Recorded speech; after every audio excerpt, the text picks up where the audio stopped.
ጉበትን የሚጎዳ የጧት 5 መጥፎ ልማዶችን ልንገራችሁ። አንደኛ በባዶ ሆድና መጠጣት፣ ሁለተኛ ውሃ ሳይጠጡ መቆየት፣ ሶስተኛ ቡና ወይም ሻይ ላይ ስኳር ማብዛት፣ አራተኛ መድኃኒቶችን በባዶ ሆድ መውሰድና አምስተኛ ቁርስ መዝለል ነው። የጉበት ህመም በሚኖር ጊዜ በሰውነታችን ላይ የሚታዩ ምልክቶች፣ አንደኛ የቆዳ ወይንም የአይን ቢጫ መሆን፣ ሁለተኛ ፈሳሽ ከተፈጠረ የሆድ እብጠት፣ ሶስተኛ ያለ ሽፍታ የማያቋርጥ ከባድ የሆነ የማሳከክ ስሜት፣ አራተኛ የፓሮቲድ ግላንድ ማበጥ፣ አምስተኛ በወንዶች ላይ በሚከሰትበት ጊዜ የጡት መጨመርና የሆርሞን መንጻባት።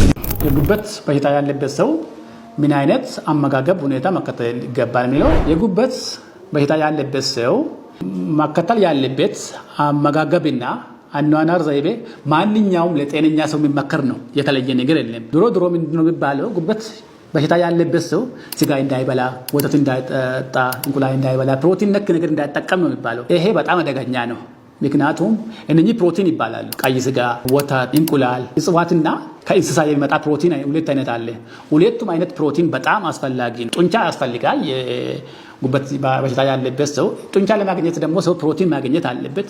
ስለዚህ ፕሮቲን በጣም አስፈላጊ ነው ማለት ነው። ፕሮቲን አይከለከልም፣ መብላት አለበት ሰው። ድሮ የነበረ አስተሳሰብ እንደዚህ ነበር። ግን አሁን ሳይንስ የደረሰበት ደረጃ ተጠንቶ ፕሮቲን በጣም አስፈላጊ እንደሆነ እና ፕሮቲን መተው እንዳውም ጉዳቱ ስለሚያመዝን ፕሮቲን መተው የለበትም ሰው ማለት ነው። ማንኛውም ጤነኛ ሰው የማይመከሩ ምግቦች አይነቶች አሉ። ሃይሊ ፕሮሰስድ ፉድ የሚባሉት ማለት ነው። ከፋብሪካ ታሽጎ የሚወጡት በጨው ፕሮሰስ የሚሆን በሱካር ፕሮሰስ ሆኖ ታሽጎ የሚሸጥ ምግብ ማንኛውም ጤነኛ ሰው አይመከርም። ስለዚህ ማንኛውም እንዲህ አይነት የአልኮል መጠጥ፣ ጣፋጭ መጠጦች፣ እነኚህ መጠጦችና ምግቦች ለማንኛውም ጤነኛ ሰው እንደማይመከሩ የጉበት ታካሚም የጉበት በሽታ ያለበት ሰውም አይመከሩም ማለት ነው። ፕሮቲን ትንሽ ለጉበት በሽታ ያለባቸው ሰዎች በጣም እንዳውም ያስፈልጋቸዋል። ፕሮቲን ከሚባለው ከጤነኛ ሰው በላይ ፕሮቲን ሊያስፈልግ ይችላል። አንድ ጤነኛ ሰው ለምሳሌ ፕሮቲን የሚያስፈልገው 0.8 ፐር ኪሎ ግራም ነው። ጉበት በሽታ ያለበት ሰው ደግሞ 1.2 ግራም ፐር ኬጂ ሊያስፈልግ ይችላል ማለት ነው። ስለዚህ እንዳውም የጉበት በሽታ ያለባቸው ሰዎች ሞር ፕሮቲን